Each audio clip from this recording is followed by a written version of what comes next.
ஒரு நிமிஷம் யோசிச்சு பாருங்களேன். பண்டைய எகிப்து மெசபடோமியா அளவுக்கு ரொம்பவே வளர்ந்த ஒரு நாகரிகம். ஆனா அது மொத்தமா மறக்கப்பட்டு போச்சுன்னா எப்படி இருக்கும்? அவங்க உச்சத்துல இருந்தப்போ சிந்து சமவெளி நாகரீகத்துல சுமார் 50 லட்சம் மக்கள் வாழ்ந்திருக்கலாம்னு சொல்றாங்க. யோசிச்சு பாருங்க, அந்த காலத்துல இது எவ்வளவு பெரிய மக்கள் தொகை. அவங்களோட நகர திட்டமிடல் எல்லாம் சும்மா இல்ல, பயங்கர அட்வான்ஸ்டா இருந்திருக்கு. சுட்ட செங்கல்லால கட்டின வீடுகள், பக்காவான வடிகால் வசதின்னு அவங்க டெக்னாலஜி பல வருஷங்களுக்கு முன்னாடியே போயிருக்கு. அப்போ இவ்வளவு பெரிய, இவ்வளவு சூப்பரான ஒரு நாகரிகம் எப்படிங்க சரித்திரத்திலேந்தே மொத்தமா காணாம போச்சு? வாங்க, இந்த மர்மத்தை தான் நாம இன்னைக்கு பார்க்க போறோம். இந்த நாகரிகத்தை ஒரே நாள்ல கண்டுபிடிச்சிடல. அது ஒரு மெதுவான, ரொம்பவே சுவாரஸ்யமான கதை. ஆரம்பத்துல அங்கிருந்த இடிபாடுகளை பார்த்து தப்பா புரிஞ்சுக்கிட்டாங்க. ஏன் சூறையாடவும் செஞ்சாங்க. பாருங்க, இந்த நாகரிகத்தை திரும்ப கண்டுபிடிச்சதே ஒரு பெரிய கதை. ஒரு ராணுவ வீரர் யதார்த்தமா அதை பத்தி குறிப்பெழுதுறாரு. அதுக்கப்புறம் ரயில் பாதை போடுறதுக்காக அங்கிருந்த செங்கற்கள் எல்லாம் அள்ளிட்டு போறாங்க.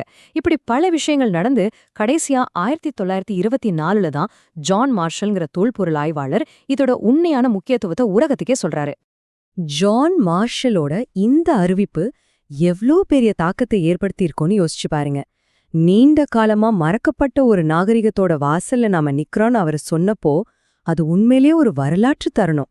சரி, இப்போ வாங்க இந்த சிந்து சமவெளி நாகரீகத்தோட நம்பவே முடியாத சாதனைகளை பத்தி பார்க்கலாம். மொஹஞ்சதாரோ, ஹரப்பா மாதிரி அவங்களோட நகரங்கள்ல இருந்து ஆரம்பிக்கலாம்.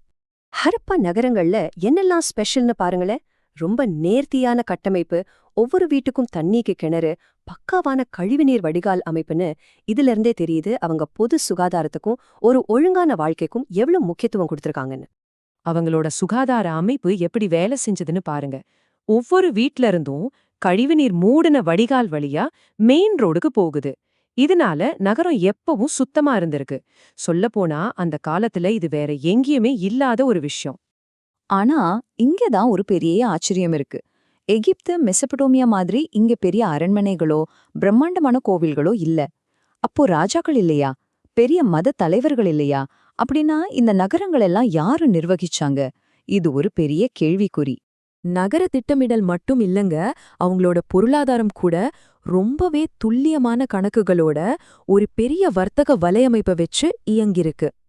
அளவியல், அதாவது மெட்ராலஜி, சிம்பிளா சொன்னா அளவீட்டு அறிவியல். இதுல அவங்க கில்லாடிகளா இருந்திருக்காங்க. அவங்க பயன்படுத்தின எடை கற்கள், அளவுகள் எல்லாம் ரொம்பவே துல்லியமா இருந்ததால தான் அவ்வளவு பெரிய வர்த்தகத்தை அவங்களால சரியா நிர்வகிக்க முடிஞ்சது. அவங்களோட வர்த்தகம் வெறும் உள்ளூர்ல மட்டும் இல்ல, மெசபொட்டோமியா, பர்ஷியா, ஏன் இன்னைக்கு இருக்க பஹ்ரைன் வரைக்கும் நீண்டிருக்கு. கார்னிலியன் மணிகள், சங்கு பொருட்கள்னு பலதும் ஏற்றுமதி செஞ்சிருக்காங்க. ஒரு விதத்துல அவங்க தான் உலகத்தோட முதல் சர்வதேச வர்த்தகர்கள்ல ஒருத்தங்கன்னு கூட சொல்லலாம். சரி, இவ்ளோ விஷயங்கள் தெரிஞ்சிருந்தாலும் இது எல்லாத்தையும் விட ஒரு பெரிய மர்மம் இருக்கு. அது என்னன்னா, அவங்க என்ன எழுதுனாங்கன்னு நம்மால இன்னும் படிக்க முடியல. இதுவரைக்கும் கிட்டத்தட்ட 500 விதமான சின்னங்களை கண்டுபிடிச்சிருக்காங்க. ஆனா இது எல்லாமே ரொம்ப சின்ன சின்னதா, அதாவது ஒரு 5 எழுத்து இருக்கிற மாதிரி தான் இருக்கு. சோ இது எழுத்தா இல்ல வெறும் சின்னங்களான்னு ஒரு பெரிய விவாதமே நடக்குது.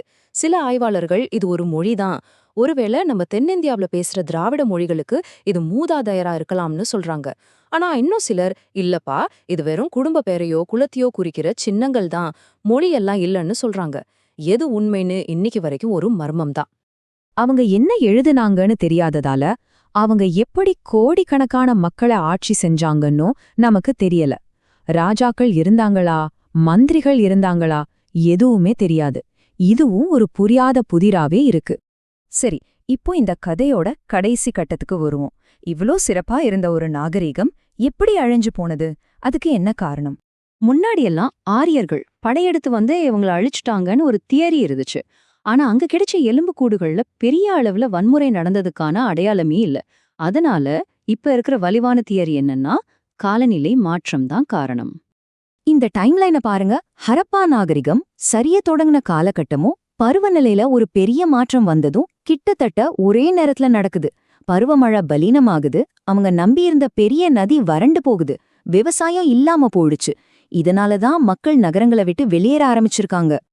அப்போ அந்த நாகரிகம் மொத்தமா அழிஞ்சு போச்சா?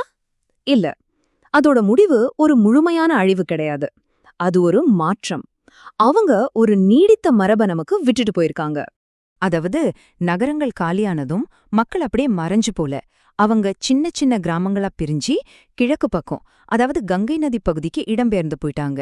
இதுதான் இந்திய துணைக்கண்டத்தோட அடுத்த கட்ட வளர்ச்சிக்கு அடித்தளமா இருந்திருக்கு.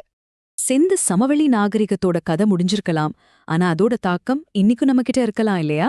நம்மளோட பழக்க வழக்கங்கள்ல, நம்பிக்கைகள்ல ஒரு காலத்துல சிறப்பா வாழ்ந்து மறைஞ்சு போன இந்த மௌனமான நாகரிகத்தோட பங்களிப்பு என்னவா இருக்கும்? இத பத்தி யோசிக்க வேண்டியது ரொம்பவே சுவாரஸ்யமான ஒரு விஷயம்.